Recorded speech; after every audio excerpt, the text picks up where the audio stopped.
પ્રતિ રવિવારીય થનારા શ્રીમદ ભાગવત કથાની અંદર દરેક ભક્તોનું હાર્દિક સ્વાગત છે.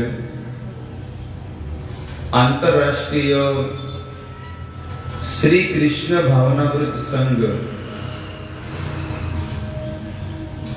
હરે કૃષ્ણ મંદિર ઇસ્કોન સંસ્થા દ્વારા પ્રસ્થાપિત દરેક ભક્તોનું હાર્દિક સ્વાગત કરવામાં આવે છે.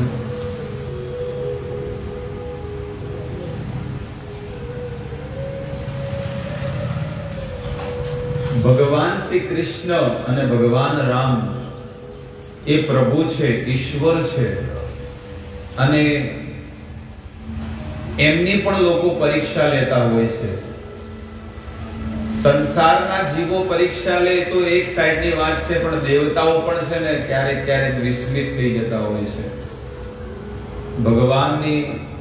ભગવાનની પાસે જ્યારે દેવતાઓ જાય છે ને એટલે નાક રગડતા હોય કે ભગવાન અમારી રક્ષા કરો.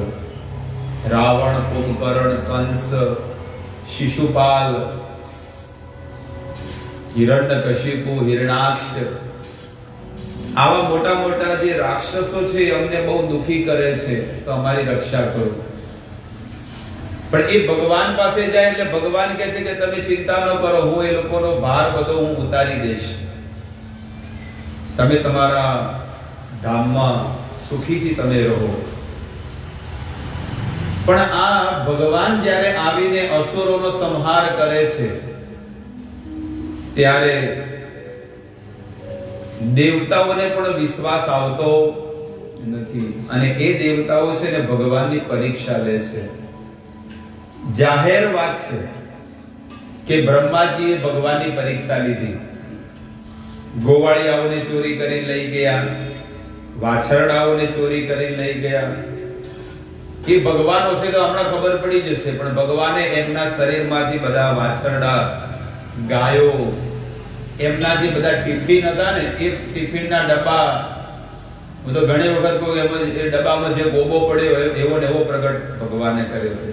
As it is. કોઈને લાગે જ નહીં કે આ નવી વસ્તુ છે, કે જે ગોવાળિયાને જે જગ્યાએ જે માર લાગ્યો હતો એ બધું એની અંદર બધી વસ્તુ હતી એઝ ઇટ ઇઝ.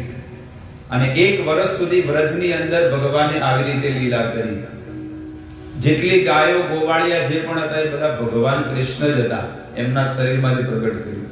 અને બ્રહ્માજી ઓરિજિનલ જે હતા ને તો લઈને બ્રહ્મલોકમાં છુપાડી દીધા હતા કે આ ભગવાન હોય તો હમણાં ખબર પડી જશે.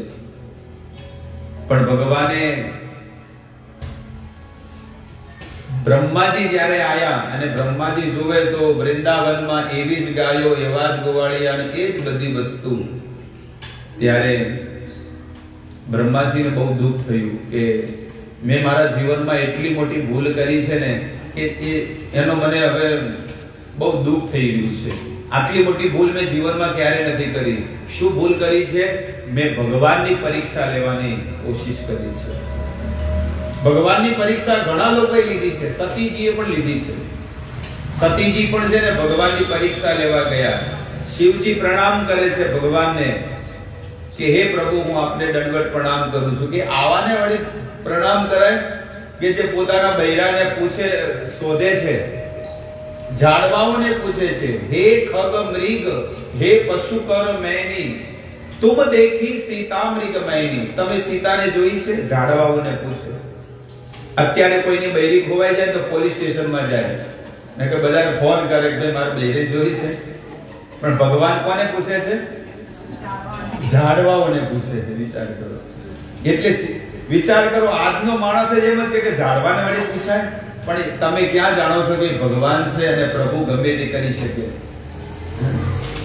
એટલે સતીજી કહે છે કે મને તો આ ભગવાન લાગતા નથી.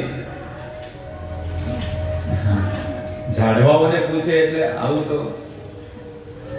એટલે ભગવાન કહે છે કે જો મને તો વિશ્વાસ છે કે આ પ્રભુ છે, ઈશ્વર છે, અખિલ બ્રહ્માંડના નાથ છે અને દરેકના હૃદયમાં રહેવા વાળા પરમાત્મા છે.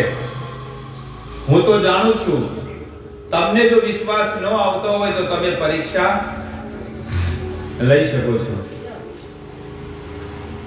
તો તમને બધાને ખબર છે કે આ સતીજી છે ને પરીક્ષા લેવા ગયા, પણ કોનું રૂપ બનાવીને? સીતા માતાનું રૂપ બનાવીને ગયા. સીતાની રૂપ બનાવીને ગયા એટલે જ્યાં સામેથી રામ આવતા હતા ત્યાં આ સતીજી સામે ગયા, એટલે કે મને હમણાં મને પકડશે, મને આલિંગન કરશે, ઓ મારી પત્ની ક્યાં ખોવાઈ ગઈ હતી તું, એમ એને મનમાં એમ હશે. એટલે સતીજી જેવા ગયા એટલે ભગવાન રામે પ્રણામ કર્યા, માતે તમે અહીંયા જંગલમાં એકલા, ભોળાનાથ ક્યાં છે? રૂપ કોનું બનાવ્યું હતું? સીતાજી. આ સતીજીને એમ લાગે કે જમીનમાં જતી રહું, આકાશમાં જતી રહું, જે દિશામાં જ્યાં જગ્યા મળે ત્યાં જતી રહું, હવે તો હું મોઢું દેખાડવા લાયક નથી. કારણ કે એમને તરત જ કીધું કે હે માતે, હે સતીજી, આવા વિરાન જંગલમાં તમે સતી છો, અને સતી ક્યારે પોતાના ધણી વગર એકલી જાય, અને આવા વિરાન જંગલમાં તમે શું કરો છો? હવે સતીજી એક શબ્દ પણ બોલ્યા વગર ત્યાંથી છટકી ગયા. માણસની આ શું કહેવાય ઇન્સલ્ટ ને જે બી થાય એટલે માણસ છે ને હવે એમ કહે કે આ જગ્યા છોડી મારે શું કરવું છે? નીકળી જવું છે. અને સતીજી ત્યાંથી નીકળી ગયા અને શિવજી કહે છે, શિવજીને કે ચાલો સ્વામી હવે આપણે કૈલાસમાં જઈએ. પરીક્ષા લીધી? શિવજી કે પરીક્ષા લીધી? કछु ન પરીક્ષા લીધી ગોસાઈ. રામચરિતમાનસમાં લખ્યું છે કે મેં કોઈ પરીક્ષા લીધી કિન્હી પ્રણામ, અને મેં તો શું કર્યું? ખાલી પ્રણામ કરીને આવતી રહી. શાસ્ત્રોમાં વર્ણન છે કે દેવતાઓ ક્યારે ખોટું બોલે, ક્યારે ન બોલે, પણ આજે સતીજી ખોટું બોલ્યા. માણસો તો બોલે, પણ સતીજી જેનું સ્થાન આટલું ઊંચું છે પણ એને ખોટું બોલ્યા. એટલે શિવજીએ ધ્યાનમાં જોઈ લીધું કે શું પરીક્ષા લેવા ગઈ હતી, અને આને મારી આગળ શું બોલે છે કે કછું ન પરીક્ષા, મેં કોઈ પરીક્ષા લીધી. ગોસાઈ એટલે મારા સ્વામી, અને આપણે લગાય તો નામથી બોલાવતા હોય. સુરેશ, શું કે સુરેશ, દિનેશ, નરેશ, જે બી હોય એ નામથી આપણે બોલાવતા હોય, અને બોલાવે એટલે ધણીને બહુ સારું લાગે છે ને કે મને નામથી બોલાવે. ખરેખર સ્ત્રીનો સ્વભાવ એની અંદર આચરણ હોવું જોઈએ કે પોતાના ધણીને ક્યારે નામથી ન બોલે. આજે રાજસ્થાનમાં છે ને, રાજસ્થાનીઓ જેટલા છે ને, તમે એમ કહો ને કે તમારો ધણીનું નામ, એ નહીં બોલે, બોલે જ નહીં, ક્યારેય નહીં બોલે. લગભગ એવી કોક જ સ્ત્રી છે કે જેને જીવનમાં ક્યારેક એનું નામ પતિનું બોલ્યા હશે. ક્યારે ખબર છે? જ્યારે આધાર કાર્ડમાં લખાવું હોય ત્યારે, સરકારીમાં ત્યારે બોલે, બાકી એમ નામ તો ક્યારેય નહીં બોલે. આવા સંસ્કાર ને આવી મર્યાદા હજી સુધી છે 2022, અને આગળ ચાલશે, હજી સુધી ચાલશે. સતીજી જ્યારે સીતાનું રૂપ બનાવ્યું અને ભગવાન શિવે જોયું કે આણે મારી માતાનું રૂપ બનાવ્યું છે, આ દેહ કોનો બનાવ્યો હતો? મારી માતાનો, અને હવે મારે એ ભાવથી જ જોવા પડે, એટલે એમનો ત્યાગ કરી દીધો. ગોસ્વામી તુલસીદાસજી લખે છે કે સહસ્ત્ર 87, સહસ્ત્ર એટલે 1000 અને 87 એટલે 87, સહસ્ત્ર 87 એટલે કે 87,000 વર્ષની એમને સમાધિ લાગી ગઈ. સતીજી ઘણી જગાડવાની કોશિશ કરે સમાધિમાંથી, પણ જાગ્યા, અને અંતે સતીજીને પોતાના દેહનો ત્યાગ કરવો પડ્યો. ક્યાં આગળ? હરિદ્વારમાં, કનખલમાં. હરિદ્વારમાં, કનખલમાં એમને પોતાના શરીરનો દેહનો ત્યાગ કર્યો. તો આવી રીતે ભગવાન શિવે સતીજીનો ત્યાગ કરી દીધો. હવે અહીંયા જેમ સતીજી પરીક્ષા લેવા ગયા, એમ બ્રહ્માજી પણ પરીક્ષા લીધી, ઇન્દ્રએ પણ પરીક્ષા લીધી. દરેક લોકો ભગવાનની પરીક્ષા લે, અને કળિયુગના જીવોએ પરીક્ષા લે જ છે કે આ બધા ખોટા મરી જવાના છે માળા કરી કરી, કોઈ ભગવાન છે નહીં. જે લોકો ભજન કરતું હોય, ભક્તિ કરતા હોય, મંદિરે જતા હોય, લોકો આજે એને રોકી રહ્યા છે કે તમે મંદિરે જવાની જરૂર નથી, ખુદ મહેનત કરો. પણ તમે મહેનત કરો છો, એ બુદ્ધિ દેવા વાળા કોણ છે? તમે કોઈ પણ ફિલ્ડમાં આગળ વધો છો, એ આગળ વધારવા માટે છે ને બુદ્ધિ જોવે, અને બુદ્ધિ દેવા વાળા પ્રભુ છે. એ ધારે ને તો એકી ઝાટકે છે ને આ તમારું દિમાગ છે ને ખાલી કરી દે. પણ ભગવાન તમને બધી વસ્તુ આપે છે, ઘર, ગાડી, બંગલા, યશ, બધી વસ્તુ ભગવાન તમને આપે છે. કેમ? કારણ કે તમારા ભાગ્યમાં એ વસ્તુ હતી, અને ભગવાન કહે છે કે હું બધાને આપું છું. કોઈ મારાથી ઈર્ષા કરે તો એને પણ હું આપું છું, કોઈ મને પ્રેમ કરે એને પણ આપું છું, પણ જે મારાથી ઈર્ષા કરે છે એને હું મારાથી શું કરું છું? દૂર રાખું છું, પાસે નહીં આવવા દઉં. બે દીકરા હોય, મા બાપના બે દીકરા હોય, અને પિતા કરોડપતિ છે, પણ એક દીકરાને બહુ પ્રેમ કરે, લાડ કરે, એકને પૈસા આપે, ભાગમાં પ્રોપર્ટી આપે, પણ એના ઘરે ક્યારે ન જાય, એના ઘરનું ખાય નહીં, તો ઓલાને ભલે એમ લાગે કે નહીં મારા પાસે પ્રોપર્ટી છે પણ મા બાપનો પ્રેમ તો નથી. સમજણ પડી? ભલે તારા બાપાએ તને પ્રોપર્ટી આપી દીધી, પણ તારે ઘરે નથી આવતા, તને પ્રેમ નથી કરતા, એના હૃદયમાં જરાય છાંટો નથી. પણ નાના દીકરાને કેમ આટલો પ્રેમ કરે છે? કારણ કે પિતાને સમર્પિત છે, માતા પિતાને. એવી રીતે આ જગતમાં અનંત કોટી જીવાત્માઓ છે, પણ એ બધા લોકો છે ને ભગવાનથી દ્વેષ કરતા હોય છે કે અમારે ભગવાનની કોઈ જરૂર, પણ એમાંથી કોક વ્યક્તિ જે છે ને એ ભગવાનનું ભજન કરે છે, ભગવાનની ભક્તિ કરે છે. તો હરિદાસ ઠાકુર રૂપે બ્રહ્માજી જ્યારે પરીક્ષા લેવા ગયા અને પરીક્ષામાં નાપાસ પડે એટલે બ્રહ્માજીએ છે ને પ્રાર્થના કરી ભગવાનની કે ભગવાન મને માફ કરો, મેં તમારી પરીક્ષા લીધી. ત્યારે બ્રહ્માજીએ માફી તો માંગી, પણ ભગવાને માફ ન કર્યા. બ્રહ્માને કીધું કે બ્રહ્મા, ઇન્દ્ર દેવતાએ પણ અપરાધ કરેલો, પણ ઇન્દ્ર દેવતાએ ગોવાળિયાઓને ગ્વાલ બાવને નજીક લાવ્યા હતા મારે ગોવર્ધનની નીચે, અને તે શું કર્યું છે? મારાથી ભક્તોને એટલે મારા ગોવાળિયાઓને, ગાયોને મેં તે દૂર કરી દીધા છે, એટલે હું તેને માફ નહીં કરું. પણ બહુ આજીજી કરી, બહુ પ્રાર્થના કરી, ત્યારે ભગવાને બ્રહ્માજીને માફ તો કર્યા, પણ એમની ભક્તિ તો એમને આપી. ત્યારે બ્રહ્માજીએ કીધું કે ભગવાન, મારે આ દેહનો ત્યાગ કરી દેવો છે, કારણ કે આ દેહથી મેં તમારો અપરાધ કર્યો છે, તમારા ભક્તોને તમારાથી દૂર કર્યા છે.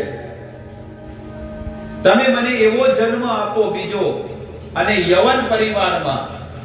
ગીતામાં તો તમે લખ્યું છે કે 4 વર્ણ છે. કયા કયા? બ્રાહ્મણ, ક્ષત્રિય, વૈશ્ય અને શૂદ્ર. આ પૃથ્વી પર 4 પ્રકારના વર્ણો છે, પણ એમાંથી પણ થર્ડ ક્વોલિટીના કહેવામાં આવે ને એને કહેવાય યવન, જેને અત્યારના ભાષામાં કહેવાય મુસલમાન. એનાથી પણ નીચે, ક્ષુદ્રથી પણ નીચે, અને એનાથી પણ નીચે કોણ છે? મ્લેચ્છ. મ્લેચ્છ એટલે પાશ્ચાત્ય જગત વાળા, ફોરેનરો, જે લોકો ગૌ માંસ ખાવા વાળા, ડ્રગ્સ લેવા વાળા, રોજની અલગ અલગ સ્ત્રીઓની સાથે ખોટા કામ કરવા વાળા. આ 12 દેશની અંદર આવી પ્રવૃત્તિ છે, જુગાર રમવા વાળા, એટલે એને મ્લેચ્છ કહેવામાં આવે છે. તો બ્રહ્માજીએ કીધું કે મને બીજો જન્મ આપો, પણ મને યવન કુળમાં આપો. યવન કુળ એટલે મુસલમાન કુળમાં મને આપો. અને ભગવાને એમને આશીર્વાદ આપ્યા, અને એ બ્રહ્માજીને કીધું કે હે બ્રહ્મા, મારા તમને પૂર્ણ આશીર્વાદ છે, અને તમે યવન કુળમાં જન્મ તો લેશો, પણ તમે મારા શુદ્ધ ભક્ત થશો કળિયુગની અંદર. એટલા માટે એ યવન કુળમાં, મુસલમાન કુળમાં એમને બંગાળમાં જન્મ લીધો. 550 વર્ષ પહેલાની ઘટના છે. 550 વર્ષ પહેલા બંગાળમાં શાંતિપુર ગામ, જેવી રીતે આ બનાસકાંઠામાં એક સિદ્ધપુર, એક ગામડું જ કહેવાય સિદ્ધપુર, અને ઊંઝા, આજે આવા જે કહેવાય ને એક ગામડાની છે, એવી રીતે શાંતિપુર બંગાળમાં છે. ત્યાં આગળ હરિદાસ ઠાકુર નામે યવન કુળમાં એક વ્યક્તિએ જન્મ લીધો અને એનું નામ પડ્યું હરિદાસ ઠાકોર. એની ચર્ચા આપણે થોડીક કરીએ કે જુઓ, એટલા નિમ્ન કુળમાં પણ જન્મ લીધો, પણ એમને ભક્તિમાંથી ક્યારે પાછા પડ્યા?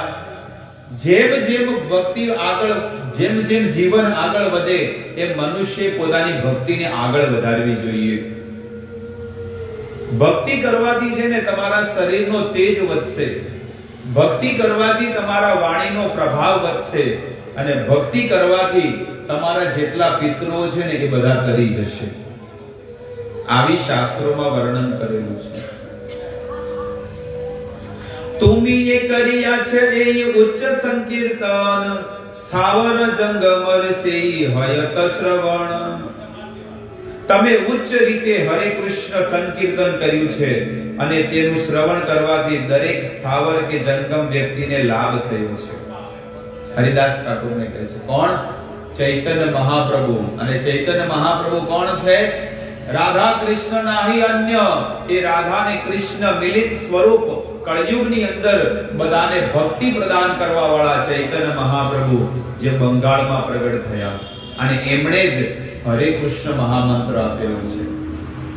એટલે કે છે કે હે હરિદાસ, તમે ઉચ્ચ સ્વરે સંકીર્તન કર્યું.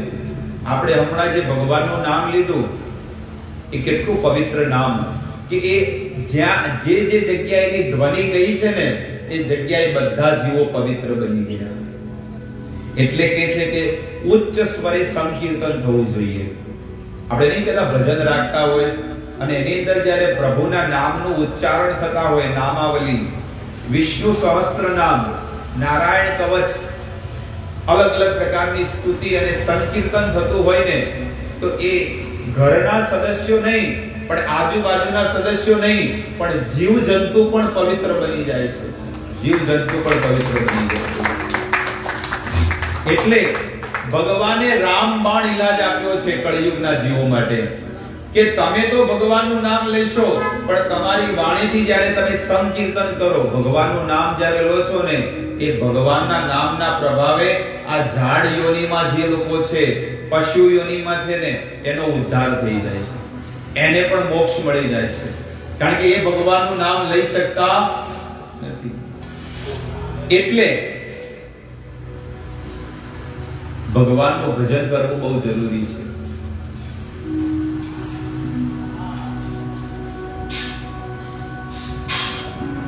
વૃંદાવનમાં સ્વામી સુરદાસજી હતા અને રાજા તાનસેન હતા.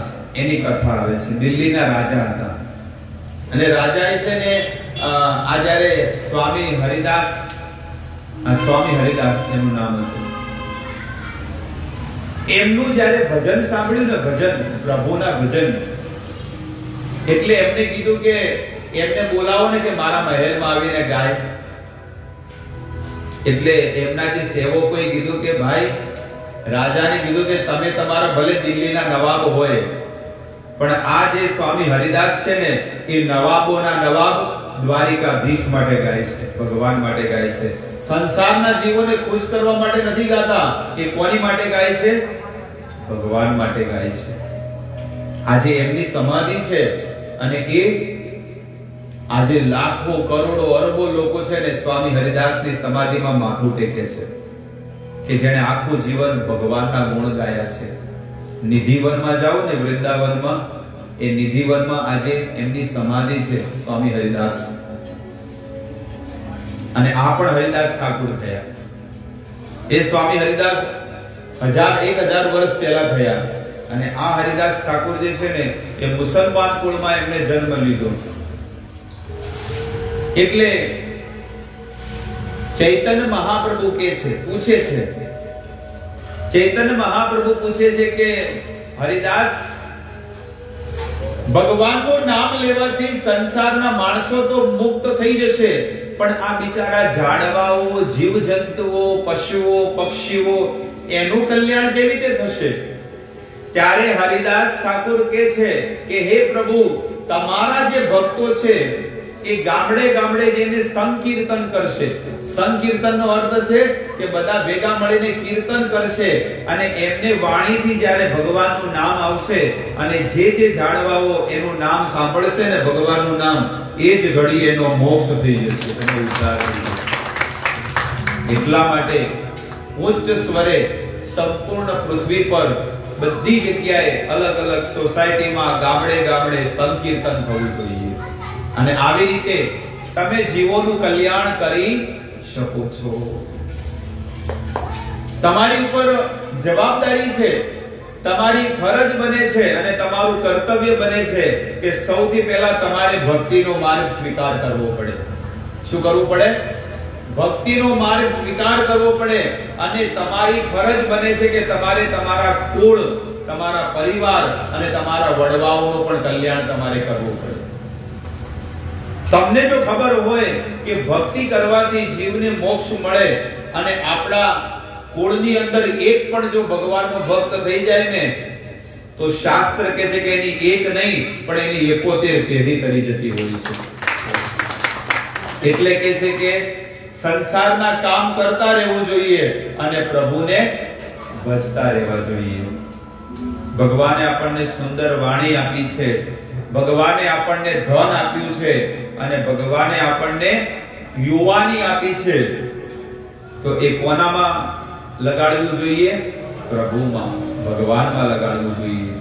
કે છે ને, યુવાનીમાં ફેર છે, યુવાની કોને કહેવાય રે? યુવાનીમાં મીરાબાઈએ કૃષ્ણ ભજ્યા રે, એને યુવાની કહેવાય છે. યુવાની બધાને મળે, પણ એ યુવાની છે ને, સ્ત્રીઓ શું કરે છે? પુરુષોને સુખી કરવામાં પોતાની યુવાની વિતાવી દે છે અને ઘડપણમાં રોવે છે. પણ મીરાબાઈને પણ સુંદરતા મળી અને એ મીરાબાઈ જે છે ને, અપ્સરાઓ જેટલી સુંદર હતી. રાજસ્થાનના મેવાડના રાજાની દીકરી એટલે કેટલી સુંદર રૂપાળી હશે, પણ એ મીરાબાઈએ સંપૂર્ણ જીવન ભગવાનને સમર્પિત કરીને જીવન જીવ્યું કે હું તો વરુ મારા ગિરધર ગોપાલને, મારે કોઈની હારે લગ્ન કરવા નથી. લગ્ન કર્યા હતા પણ એના ધણીને કહી દીધું કે આ દેહ ઉપર છે ને બંસીધારી ગોવિંદનો અધિકાર છે, બીજા કોઈનો નથી. અને એના ધણી એને અડ્યો નતો અને 1-2 વર્ષ ખાલી જીવ્યો અને પછી મરી ગયો. એ તો ભગવાનની કૃપા હતી. એટલે ભગવાનની જેની પર કૃપા અને અનુકંપા હોય ને, એ ભગવાન સંસારની બધી વસ્તુ લઈ લે છે. એટલે સમજી લેવું છે કે ભગવાન આપણી પર વિશેષ કૃપા કરે છે, પણ આપણે કેવા થઈ જઈએ? દુખી થઈ જઈએ. પૈસો જતો રહે, ઘરના સદસ્યો જતા રહે, બધા રિસાઈ જાય, દુખી થઈ જાય, ગામ વાળા બોલાવે નહીં, આપણા ગ્રુપ પરિવાર વાળા કોઈ બોલાવે નહીં, એટલે આપણને એમ લાગે કે ભગવાને મારાથી બહુ ખોટું કર્યું. જો તમને આ જગતમાં કોઈ નહીં બોલાવે તો તમને કોણ બોલાવશે? ભગવાન બોલાવશે. ના, હવે આ એકલો થઈ ગયો છે, હવે આને મારા સહારાની જરૂર છે. અને ગામમાં તમને બધા લોકો તમારો યશ ફેલાઈ જાય ને, ગામડાના બધી જગ્યાએ એમ કહું જે ગ્રુપ સર્કલ જે પણ છે તમને વાહ વાહ કરે, તો પછી તમારું મન ભગવાનમાં લાગવાનું છે? નહીં લાગે. એટલે ભગવાન એ જીવની ઉપર અનુગ્રહ કરે છે, કૃપા કરે છે કે ને ધન લઈ લે, પરિવાર, કુટુંબ, સમાજ જે પણ છે એની સાથે શું કરાવી નાખે? એનું કનેક્શન કપાવી નાખે. અને કનેક્શન કપાય તો પછી કોની સાથે જોડાય? ભગવાન સાથે જોડાય. એટલે હરિદાસ ઠાકોર કહે છે કે આ દરેક જીવનું આ ફરજ બને છે, કર્તવ્ય બને છે કે એને પહેલા પોતાનું જીવન સાર્થક કરવાનું છે અને પોતાનું જીવન સફળ બની જાય એટલે એને બીજા જીવોનું પણ કલ્યાણ કરવું પડશે. આપણી પાસે અત્યારે જે મનુષ્ય શરીર છે ને, અત્યારે વર્તમાન સમયમાં એ કેમ મળ્યું છે ખબર છે? ગયા જન્મનું કર્મનું બંધન હતું એટલે અત્યારે મળ્યું છે શરીર. અને અત્યારે પણ જો આ શરીરમાંથી મુક્ત નહીં થઈએ તો નવું શરીર આપણે નિર્માણ કરી રહ્યા છીએ. શું છે? નવું શરીરનું આપણે નિર્માણ કરી રહ્યા છીએ. એટલે નવું શરીર જો નિર્માણ ન કરવું હોય તો આ શરીરમાંથી મુક્ત થવાની ઈચ્છા રાખો. કે જો આ જીવનમાં કેટલું કષ્ટ છે, કેટલું દુઃખ છે, કેટલી પીડાઓ છે, તમે જેને જેને મદદ કરી હોય ને એ જ વ્યક્તિ આજે તમારા દુશ્મનો થઈને બેહી ગયા છે. તમે જેને જેને મદદ કરી હોય, હેલ્પ કરી હોય, સપોર્ટ કર્યો હોય, એ આજે તમારાથી વિરુદ્ધ છે. દુનિયામાં તમારે જોવું જોઈ લેજો. અને મારે કહેવાની જરૂર નથી, તમારા જીવનમાં તમે અનુભવ કરી જોજો કે તમે જેટલાનું સારું કર્યું આજે એક પગ આડા કરી બેહી ગયા છે. એટલે જીવનમાં છે ને, જીવન જીવવું હોય તો ભગવાન માટે જીવો, કોઈ પણ કાર્ય કરવું હોય તો ભગવાન માટે કરો, અને એમાં જ તમે સફળ થશો, સક્સેસ થશો. હરિદાસ ઠાકુર સોનિયા જંગ મેં રહે સંસાર ક્ષય, સ્થાવર એસે શબ્દ લાગે પ્રતિધ્વનિ હય. હે મારા પ્રભુ, જે જંગમ જીવોએ તમારું ઉચ્ચ સંકીર્તન સાંભળ્યું છે, જંગમ ને કેને કહેવાય, એક જગ્યા પર ઉભો રહે એને જંગમ કહેવાય. તેમની ભૌતિક બંધનોમાંથી મુક્તિ થઈ ગઈ છે, અને વૃક્ષો જેવા સ્થાવર જીવો તે સાંભળે પછી તો તેનો પડઘો પડે જ. એટલે એનું તો કલ્યાણ થાય, પણ બીજાનું પણ કલ્યાણ થાય. પ્રતિધ્વનિ નહે સેઈ કરે કીર્તન, તમાર કૃપાર એ અકથ્ય કથન. શું કે છે? ખરેખર તો તે વાસ્તવમાં પડઘો નથી, પરંતુ તે સ્થાવર જીવોનું કીર્તન છે. જો કે આ બધું અકલ્પ છે, છતાં તમારી કૃપાથી તે શક્ય બને છે. ભગવાન, તમારી કૃપાથી જ આ બધી વસ્તુ શક્ય બને છે. જ્યારે આખા જંગલમાં તમારા અનુયાયીઓ વડે હરે કૃષ્ણ મંત્રનું ઉચ્ચ સ્વરે કીર્તન કરાય છે, ત્યારે સર્વ સ્થાવર જંગમ જીવો દિવ્ય પ્રેમ ધ્વનિથી નાચે છે. જ્યારે ભગવાનના ભક્તો છે ને નગરમાં, ગામડે ગામડે, સોસાયટીઓમાં કીર્તન કરે ને, અને જેવું ભગવાનના પેલા ઢોલકા વાગે, મંજીરા વાગે, અને માઇકમાં જ્યારે ભગવાનની ધૂન વાગે ને, એટલે બધા છે ને ઘરમાંથી છે ને બારી ખોલે, ધીરે ધીરે થોડીક બારી ખોલે. આ તો શું થઈ ગયું? શેનો અવાજ આવી રહ્યો છે? અને કૂતરાઓ બધા શું કરે? ભસે, કૂતરાઓ ભસે. પણ એ છે ને ભક્તોના દર્શન કરે, ઘરમાં રહેવા વાળા શું કરે કે હારું શું થઈ ગયું છે આ બધું ચમત્કાર. એટલે પછી ધીરે ધીરે થોડીક બારી ખોલે, જરા દરવાજા તો બંધ કરી જ દે, કે ઘરમાં આવશે રાચો, અને હાવરીને શું કરશે? હાવરી લઈ જાય બધું. એટલે લોકો શું કરે? દરવાજો બંધ કરે, પણ બારીમાંથી છે ને થોડીક બારી ખોલે. પોતાના બાળકોને કે શું કરે છે આ લોકો, જોજે. એટલે ઈ જોવે કે ના ના ભાઈ કોઈ નથી, મમ્મી કાઈ નથી, આ તો પેલા ભજન કરી જાય એમ છે. પછી બારી ખોલે અને ભક્તોના દર્શન કરે, અને એના કાનમાં કીર્તન કરે ને, તે ઘરમાં બેઠા બેઠા નાચવા માંડે. તો મજા આવી ગઈ હો, ભગવાનનું નામ લીધું. અને હકીકતમાં હું તમને એક વસ્તુ કહું છું કે મેં કોઈ ટ્રેનિંગ નથી લીધી, કોઈ ક્લાસ નથી કર્યા, પણ જ્યારે હરે કૃષ્ણ મહામંત્રનું જ્યારે કીર્તન ચાલે ને, એટલે ઘણા લોકો કે આ મંત્રની અંદર એટલી શક્તિ છે, અને એ શબ્દ જ્યારે તમે બોલો છો ને, એ ડાયરેક્ટ હૃદયમાં ઉતરે છે. આજ સુધી કેટલી પણ ધ્વનિઓ, કેટલા પણ નામ ઉચ્ચારણ સાંભળ્યા, પણ આ મંત્ર જ્યારે ભગવાનનું નામ છે ને, એ જ્યારે તમે બોલો છો ને, અદ્ભુત સ્વર છે, અને એ મારા હૃદયને છે ને પરિવર્તન કરી નાખે એવી વસ્તુ છે. ये છે કેલા ઝાડી ખંડે વૃંદાવન યાઈતે, બલભદ્ર ભટ્ટાચાર્ય કહ્યા છે ન અમાતે. મારા વાલા પ્રભુ, તમે જ્યારે ઝારખંડના નામના વનમાં થઈને વૃંદાવન જતા હતા, ત્યારે જે બધા બનાવો બન્યા તે તમારા સેવક બલભદ્ર ભટ્ટાચાર્ય અમને કહ્યા. ચૈતન્ય મહાપ્રભુ જ્યારે બિહારમાં ઝારખંડના જંગલમાં જ્યારે ત્યાંથી નીકળી અને વૃંદાવન તરફ જઈ રહ્યા હતા, તો ઝારખંડના જંગલમાં આયા, અને જંગલમાં તો બધા વાઘ, સિંહ, ચિત્તા, વરુ, જીરાફ, ઊંટ જે પણ હોય એ બધા પક્ષીઓ છે ને, પશુઓ એકબીજાના વિરોધી છે. એક પશુ બીજાને જોવે તો શું કરે? ખાઈ જાય.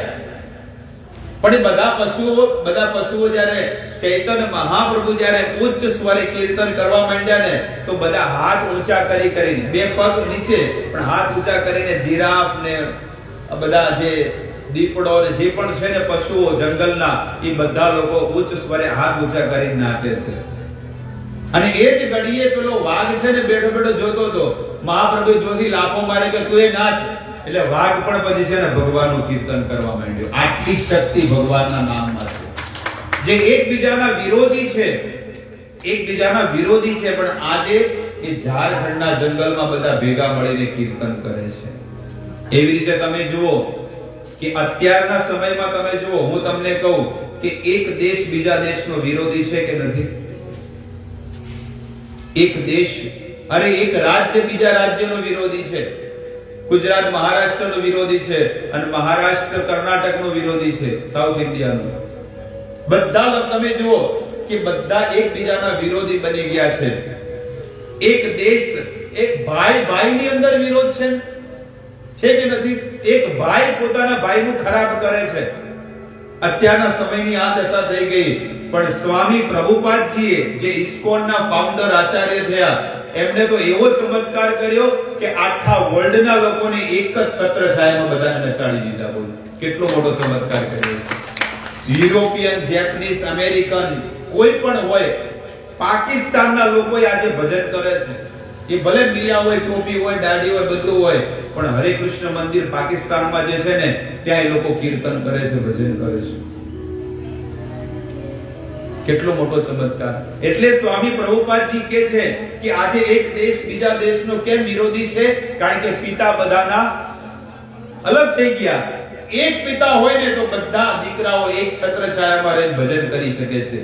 એ જે તમે જુઓ આખી દુનિયામાં આજે રશિયાની અંદર છે લગભગ 200 કેન્દ્ર ચાલે છે.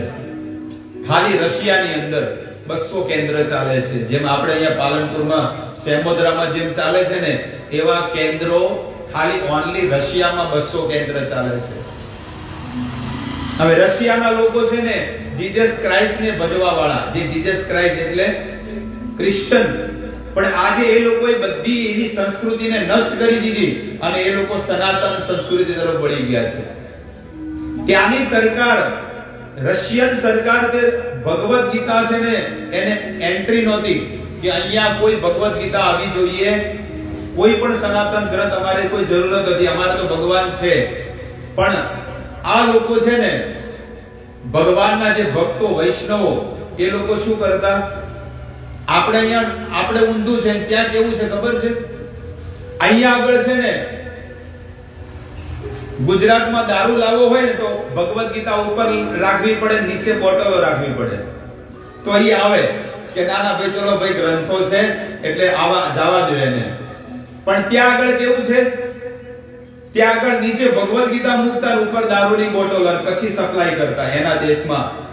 અને આવી રીતે કરીને કેટલી હજારો ભગવદ ગીતા એ લોકો લઈ અને રશિયામાં બધાને ઘરે ઘરે વિતરણ કરી નાખ્યું.